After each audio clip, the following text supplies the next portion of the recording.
जब स्वामी विवेकानंद छात्र जीवन में थे तब जो है स्वामी विवेकानंद अपने गुरुकुल के कुटिया में बैठकर पढ़ रहे थे।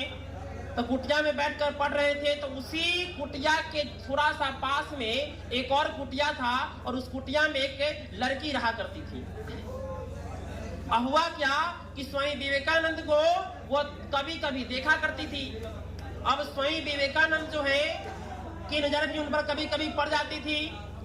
अब हुआ क्या कि स्वामी विवेकानंद भी सोचते कि मेरी आंखें जो है, स्वामी विवेकानंद भी कभी कभी उस लड़की को देख लिया करते थे और लड़की भी इनको दम सज धज करके आती और स्वामी विवेकानंद पर देखा करती रोज रोज। अब स्वामी विवेकानंद सोचे कि मेरी आंखें जो है वो हमेशा उस लड़की को देखा करती है, यानी वो लड़की का दोष नहीं है, उस लड़की का दोष नहीं है, तू मुझे देख रही है, वो मेरी आंखें की दोष है कि मेरी आंखें उस लड़की के प्रति आकर्षित होती रहती है।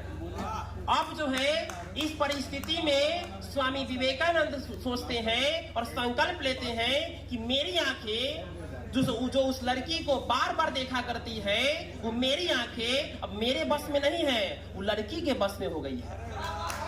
अब इस परिस्थिति में स्वामी विवेकानंद उठते हैं और उठ करके कुटिया के अंदर में जाते हैं और कुटिया में अंदर जाने के बाद उसी समय एक मिर्च उठाते हैं और मिर्च को लेकर के अपनी आंखों में रगड़ते हैं और कहते हैं कि सुन मेरी आंखें, यदि तू अगली बार से यदि उस लड़की पर देखा तो मैं तुम्हें फोड़ दूंगा। यानी ऐसे हमारे देश के युवा हुए हैं जो अपने इंद्रियों को काबू में रखने के लिए दूसरे से नहीं लड़ते हैं, खुद से लड़ते हैं। इसलिए हमारे देश में जो इंद्रिय पर जो विजय प्राप्त करते हैं उसको जितेंद्रिय कहा जाता है।